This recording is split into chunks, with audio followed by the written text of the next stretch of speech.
everybody. Hope everybody's having a great day or morning, wherever you are. Whatever you're doing. I hope you're having a good time, man. This is day 4 of Make Your Vocals Not Trash University, and on day 4 it's gonna be a little boring because we're gonna be talking a lot about stuff, but I want to make sure that everybody knows exactly what they're doing besides we actually start an action. You know what I'm saying? We don't want to clutter your mind and just have you all over the place, right? So we did our setup on day 1. Day 2, we did our gain staging. Day 3, we did our EQing just to get the vocal at a decent baseline to work with as far as eliminating all the bad frequencies that we need to start off. And now we are getting into the dynamics. And the dynamics essentially consist of compression. Woo! We're getting to the nitty gritty. Woo, woo, woo, woo, woo. Cool. So you may ask yourself, for all the newer beginning people, what exactly is compression? So compression is just essentially an automated volume controller. Loud parts get pushed to the back, not like all the way, but gently depending on how you compress. Quiet parts can be brought up, but the essential goal when we put on compressors on vocals is essentially to get it smooth and consistent. All right. So, with that being said, before we actually start diving into the vocal, I want to talk to you about the 5 different compressors that you could potentially run into in your mixing life.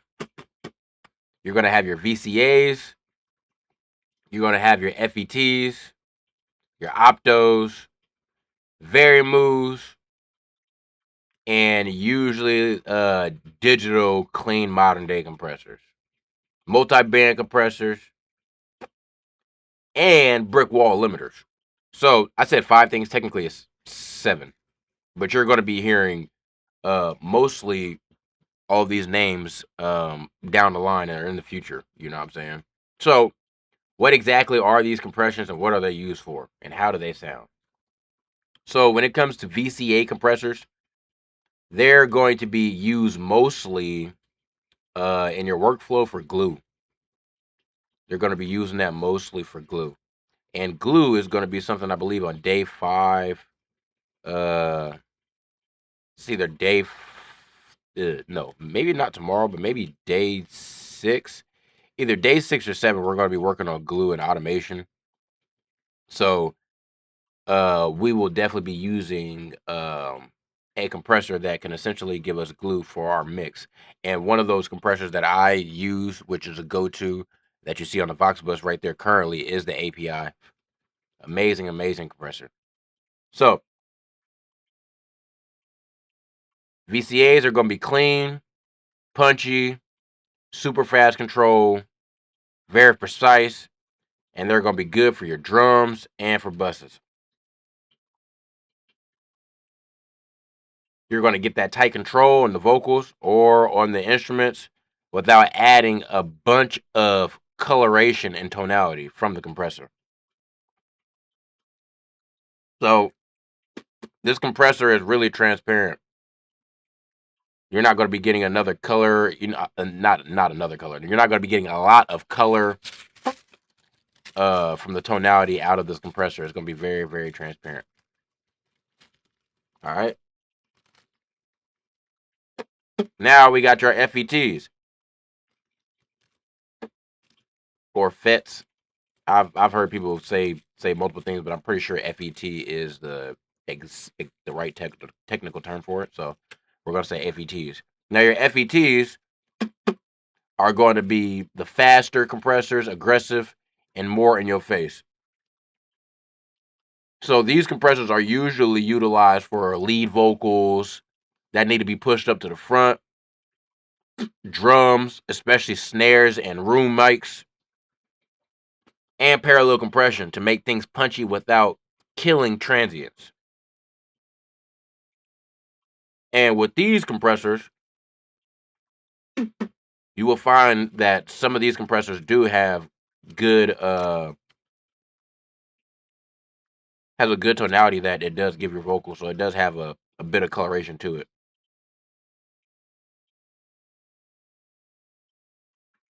My bad. I'm rolling up right now. Everybody has their morning coffee.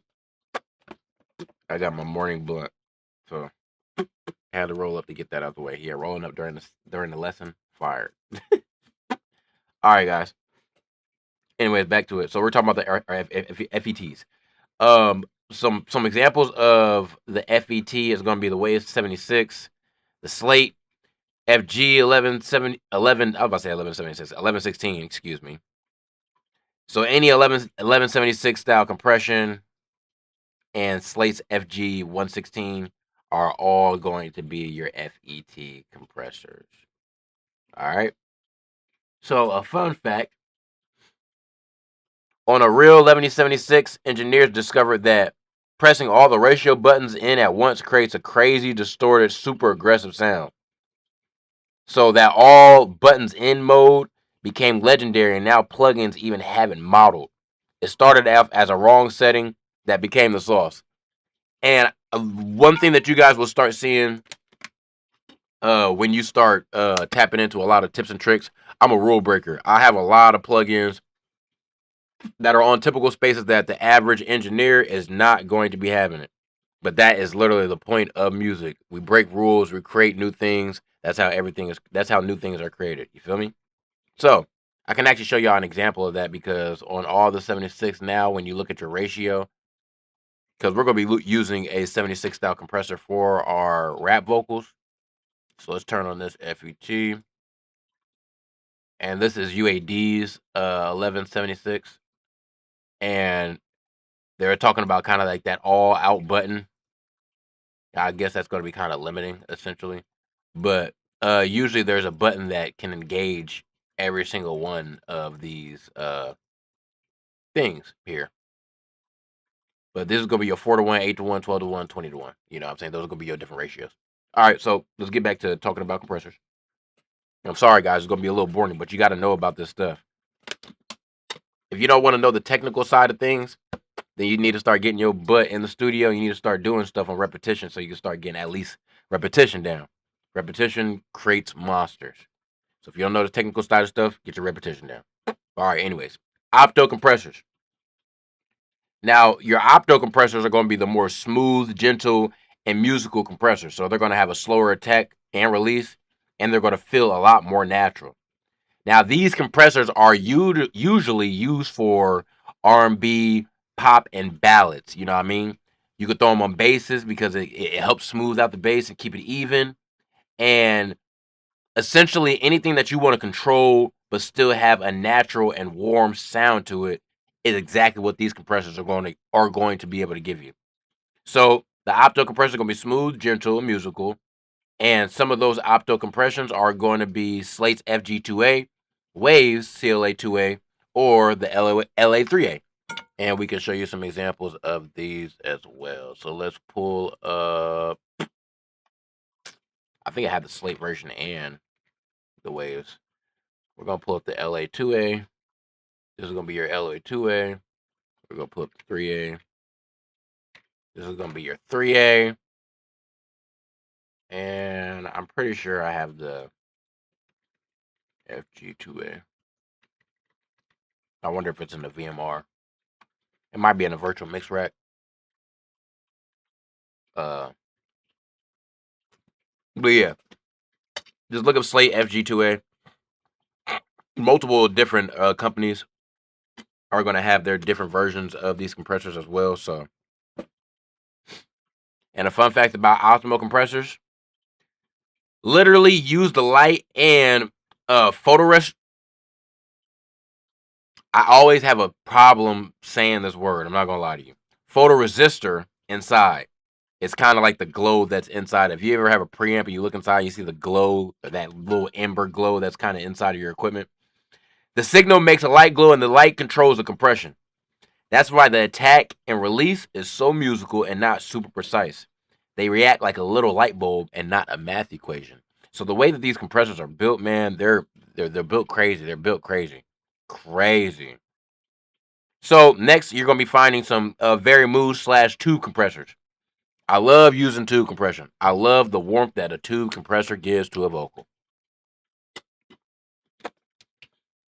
Your tubes, sound wise, are gonna be a lot more thick, warm, but gentle to like very rich. Like it's gentle, but it's very very rich sounding. And people usually utilize this for vocals that want to have more of a vintage vibe, more of a smooth vibe, big warm low end on basses or full mixes, and these are also utilized for mix bus and for mastering overall glue. And some examples of this type of compressor are going to be the Manly Very Moo, Fairchild 660 slash the 670. Now, I'm not gonna lie to you, I have not used I don't think I've used too much on any Very Moo compressors itself. I have used the tube. I love I love Studio One's tube compressor that they have stock, and it's a really fire compressor, so I love that compressor. All right, so the next type of compressors that you're going to be seeing are going to be your digital slash clean modern day compressors, and they're going to be the cleanest, the most flexible, and they can almost act as a VCA, a FET, or a opto, or anything in between. This is going to be your extremely dynamic compressor. So it's going to be mostly used for like literally everything across the board. Uh, Again, this is going to be a pretty transparent compressor when you don't want any extra color or any extra tonality. It's going to be able to control the vocals and any instruments.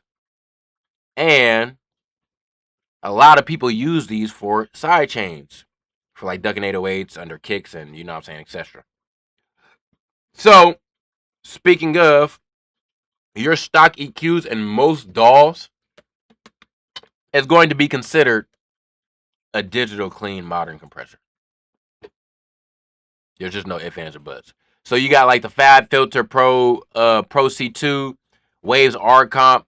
Those are all going to be compressors that literally are really transparent and doing essentially what a compressor should do. They're not doing anything extra, no tonality extra, no, you know what I'm saying? They're doing exactly what a compressor should do. Now, another type of compressor that you're going to run into is going to be multi-band compressors. And remember we talked about the multi-band EQ. Like they have some sort of similarities. The multi-band compressor is going to be specifically compressing that frequency band rather than your dynamic EQ. You're going to be precisely compressing or taking out whichever frequency that you put, essentially whichever frequency that you target. So multi-bands are going to be targeting the specific band, and your EQs are going to be targeting the specific frequency that you target, or the specific frequency that you're trying to target. Dang, see, this is why I need to have my morning wood because I can't even talk. I'm over here slurring and stuff. It's crazy. But all right. So usually multi-band compressors are usually are usually used for taming harsh highs without killing the whole vocal, controlling boomy low ends on mixes or bass. It could be used as a de-esser when your normal de-esser isn't really working too much, and it can also help fix up mud. Only when it gets loud though.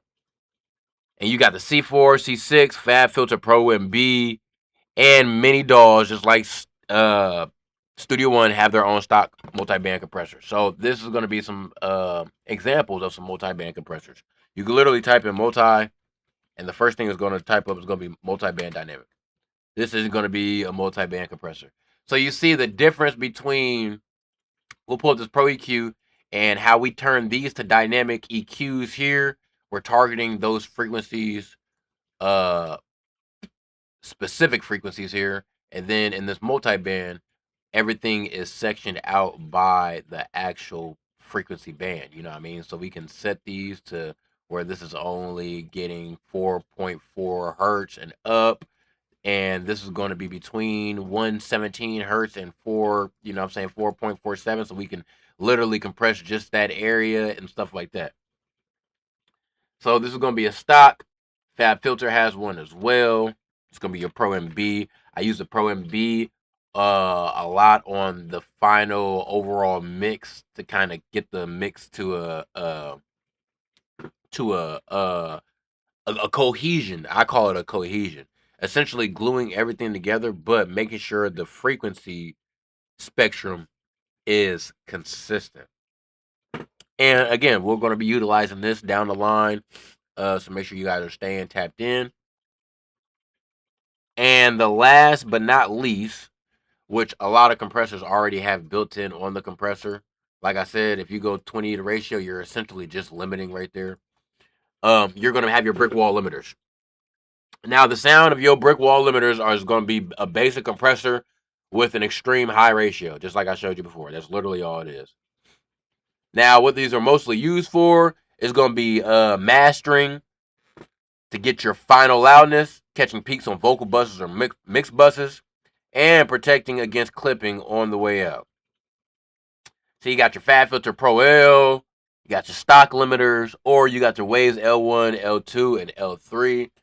I love the new L1 that just came out. It's the L4 now, the Ultra Max. It's fire because not only does it have the limiter portion, you have your clipper here, and you also have the upward compression now.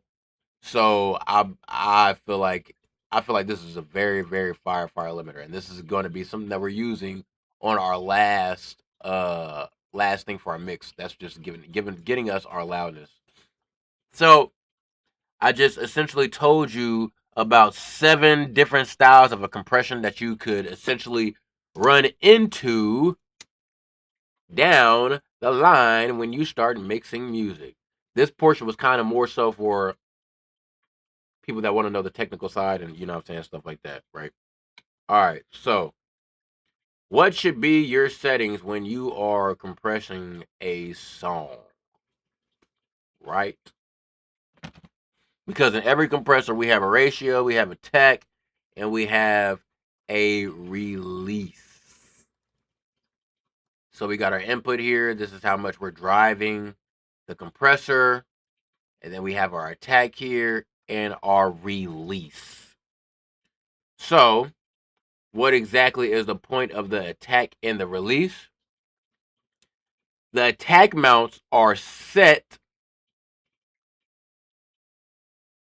essentially because of the excuse me, Jesus Christ, I am having the ultimate tongue twisters this morning. I cannot for to save my life speak right now. This is why I need to hit my wood. All right, so the attack sets the amount of time that the compressor responds to any incoming signal, and before you begin your gain reduction.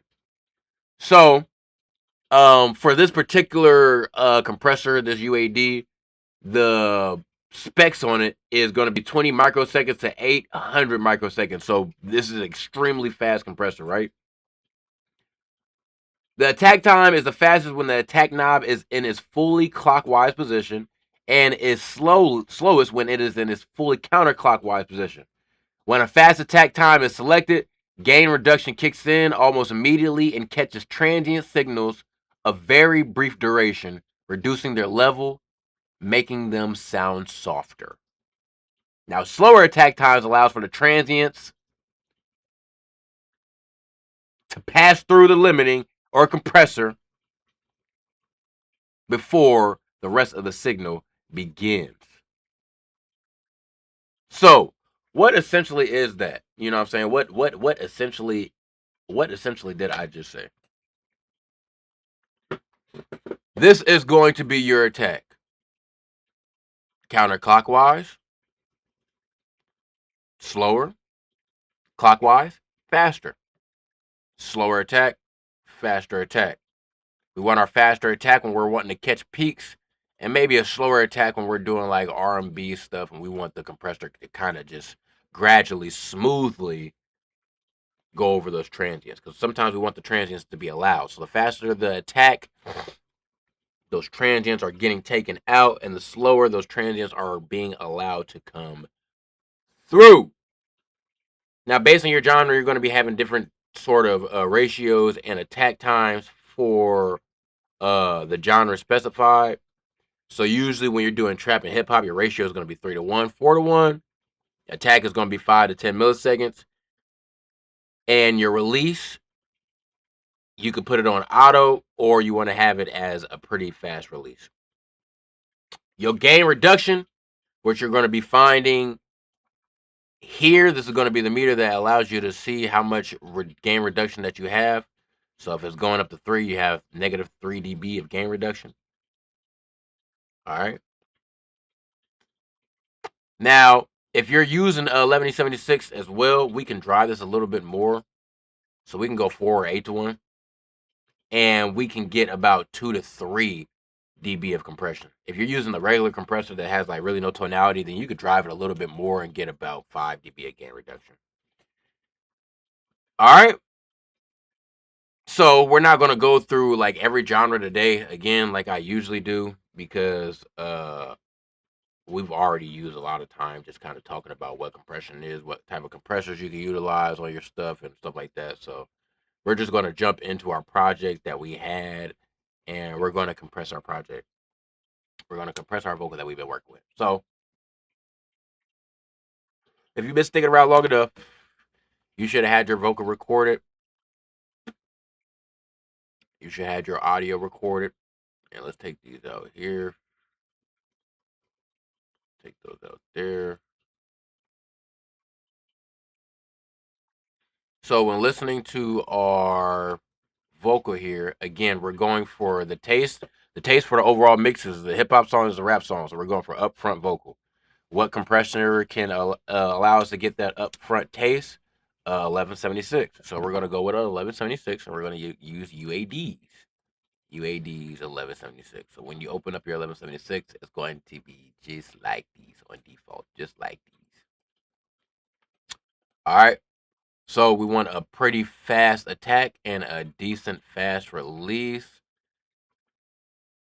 So we'll do about like middle there, and we'll dial this in.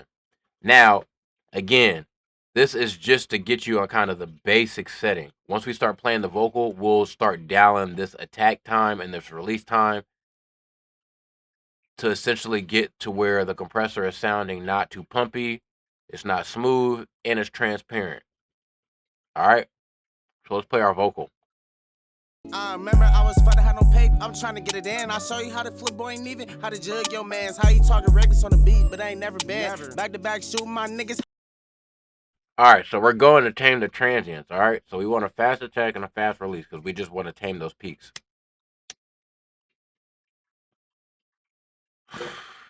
We just want to tame those peaks. And I'm going to show you a whole different way that you can also tame peaks as well without just using compression, because there's other plugins that allows you to do essential vocal volume automation within the plugin itself. And I'll show you a plugin that'll allow you to do that as well if you didn't want to use a compressor to start off.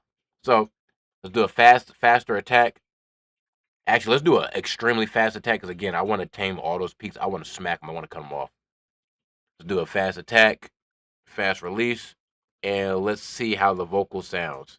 Pay attention to the meter here and start seeing how the vocal starts getting tamed a lot more once I move this attack knob over.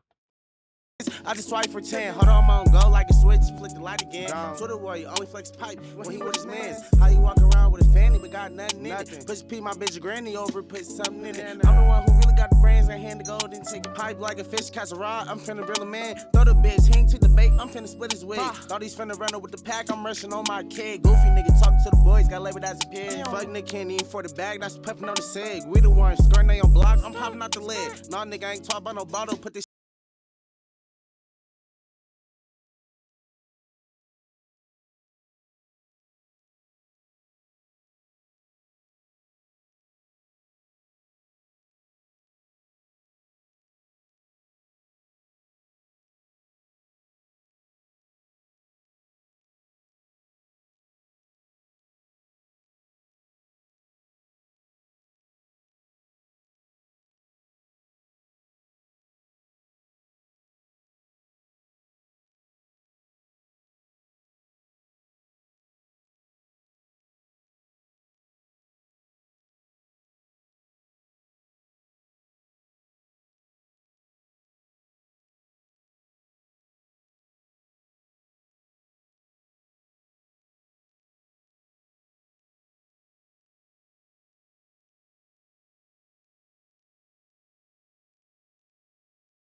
Dang, my bad, y'all. My freaking mic was muted. Diabolical. All right, so essentially what we're doing on this first compression, we want our attack to be extremely fast because we're wanting to smack off those transients. A slower attack that's going to be allowing those transients to come through. You're probably like, what exactly is a transient? A transient is essentially just the first start of any audio. So this would be a transient right here. That'd be a transient. That'd be a transient, because it's just the start of the audio, right?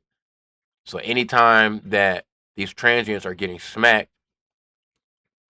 let's see if we can find an example. Because this vocal isn't like extremely crazy in the dynamic range, because I run through a compressor when I do my printing. But you see kind of like this right here, we have a lot louder, beefier vocal. Essentially what that transient is doing is smacking all this down right here, and it's leveling it out and keeping everything even. That's exactly what that's doing. I said transient, the attack on the compressor. That's exactly what it's doing. So now we've got our attack at a fast attack. We've got our input set for us getting at least -3 on gain reduction there. Now we need to dial in our release. And we essentially want our release to be not extremely fast, but a little bit fast. Because if it's too fast, we're going to get a pumping action. And we don't necessarily want a pumping action, right? So we want it fast, but not too fast. And then you may also say, well, Dre, you never said anything about release. Duh. I didn't say nothing about release because now we're on the release of the compression, right? Now, release sets the amount of time it takes for the compressor to return its initial pre-gain reduction level.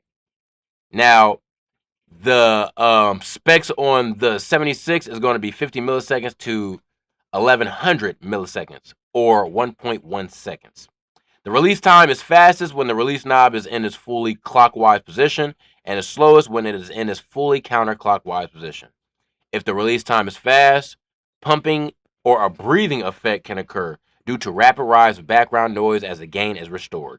If the release time is slower, the loud sections of the program may cause gain reduction that persists through a soft section, making the soft section difficult to hear. So we need to adjust the release to achieve the desired effect. Small adjustments make a huge difference. All right. So again, let's put this in to perspective on what we're trying to do for this track.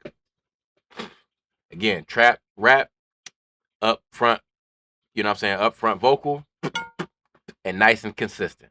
And right now we're going for consistency and not necessarily tonality. 1176 has a nice warm mid range to it, but we're going again for a consistent dynamic vocal. So again, pay attention to our meters here, and just I'm a engage the compressor. I'm gonna take it off, and then I'm gonna engage it, and I really want you to just pay attention to the metering and see the difference, and pay attention to with your ears the difference of the volume that we're getting when we engage this compressor. This shit sport, really saying 5-5 against us, we'll get you out the court. What you might not 9 to 5, nigga, I'll pay that off the court. I ain't got a skippy on the bag, I been having motion. Baby try to rub on my meat, but that's the pistol poking. I ain't gonna lie, that's the type of shit to leave my bitch soaking. Hidden Jenner behind every joke, you not really joking. I remember I was fun to have no paper, I'm trying to get it in. I'll show you how to flip boy ain't even, how to jug your mans. How you talking reckless on the beat, but I ain't never been. Back to back shooting my niggas, I just swipe for 10. Hold on, I'm on go like a switch, flick the light again. Twitter warrior, only flex pipe when he with his mans. How you walk around with a fanny, but got nothing in it. Push P, my bitch granny over, put something in it. I'm the one who really got the brains, I hand the gold and take a pipe like a fish, catch a rod. I'm finna grill a man, throw the bitch, he ain't took the bait, I'm finna split his. All right, so if we look down at our meter here, we seen that it was going over -12, like maybe at max 1 point, like maybe at max 2 dB, at max 2 dB. So we're getting, although we're getting a -3 gain reduction here, we're essentially just taming all of those peaks that are all on top, right? Now you see that as well, the vocal got quiet, and that's exactly where this input knob comes in. Once we make all of our adjustments as far as how much compression we want, the attack and release, now we need to dial this input knob in, because again, we hear that our volume got killed a little bit. Now, before at the beginning of our project, we got the whole project to a consistent volume. Now, with the project being at a consistent volume, and actually I think this is on 2.9. So with this being at a consistent volume, that means that we want to stay in the same ballpark of our volume. You know what I'm saying? That we first initially started with our mix. So now let's bypass this, see exactly where our vocal was sitting at, and then dial in our our output in order to match that exact volume that we had before the compressor was turned on. All right. So let's do that. Compressor off, and then let's dial it in. Thought he's finna run up with the pack, I'm rushing on my kid. Goofy nigga talking to the boys, got labeled as a pig. Fuck nigga can't even for the bag, that's puffing on the seg. We the ones skirting they on block, I'm popping out the lid. Nah nigga, I ain't talking about no bottle, put this shit in sport. Really shit 5-5 against us, we'll get you out the court. What you might not 9 to 5, nigga, I'll pay that off the court. I ain't gotta skip you on. So that's the dope thing about this. Sometimes you just throw it on there and you don't have to make like a lot of adjustments. Essentially, when I bypassed here, it sounded like the volume wasn't too far off from when I first initially added the compressor, and that's good. That's actually good. That's a very transparent move. That's a good move. You know what I'm saying? We're not doing a lot. Essentially, we're just taming those peaks. All right. So that's essentially that's essentially it. Now, a lot of people with their mix, they'll follow the 1176 styled by a 2A, and it just gives you a nice smooth glean to the vocal. It just I don't know exactly like how to put it in technical perspective, but usually people follow a slower compressor after a faster compressor because it just adds a lot more consistency to the vocal. So let's throw it on a 2A and let's essentially add a little bit more flavor and characteristic to this bad boy, right? All right. So let's dial this bad boy in. And we only want to get about -2 to -1 gain reduction. We're not getting a whole bunch of reduction from this, all right? On the bag, I've been having motion. Baby try to rub on my meat, but that's the pistol poking. I ain't gonna lie, that's type of shit to leave my bitch soaking. Hand and Jenna behind every joke, you not really. I remember I was fucking had no paper, I'm trying to get it in. I'll show you how to flip boy ain't even, how to jug your mans, how you talking reckless on the beat, but I ain't never been. Back to back shoot. All right, and again, when we add the compressor, it makes everything louder, you know what I'm saying? So let's dial this right back down. My niggas, I just swipe for 10. Hold on, I'm on go like a switch, flick the light again. Twitter warrior, only flex pipe when he with his mans. How you walk around with a fanny but got nothing in it? Push P, my bitch granny over, put something in it. I'm the one who really got the brains, I hand the gold and take a pipe like a fish, catch a rod. I'm finna reel a man, throw the bitch, he ain't took the bait, I'm finna split his wig. Thought he's finna run up with the pack, I'm rushing on my kid. Goofy nigga talking to the boys, got labeled as a pig. Fuck nigga can't even for the bag, that's puffing on the seg. We the ones skirting they on block, I'm popping out the lid. All right, so you see, even volume wise, we dialed it back to where it kind of felt like it was still in the same circumference ball range, but you can kind of hear how that 2A brought the vocal a lot more forward into the mix. It gave us that upfront feel. You feel me? You know what I'm saying? So now we just dialed that in. That 2A gave us that little upfront boost, the upfront feel, and essentially we have did our compression. We did our compression. The next thing that we are essentially going to be doing is adding tonality EQs to kind of essentially give our vocal some character, you feel me? But as for compression, this is essentially all we need to do to tame and get our vocal to a consistent range, you know what I'm saying, to start out. Again, let's play the vocal without any compression at all. Let's turn both compressors off and then turn them back on. And your job is going to be essentially to get your vocal to a consistency. You should have already recorded your vocal. Your vocal should be ready and you should be ready to follow along, right? All right, so let's mute this, take off all the compression, and then turn it back on.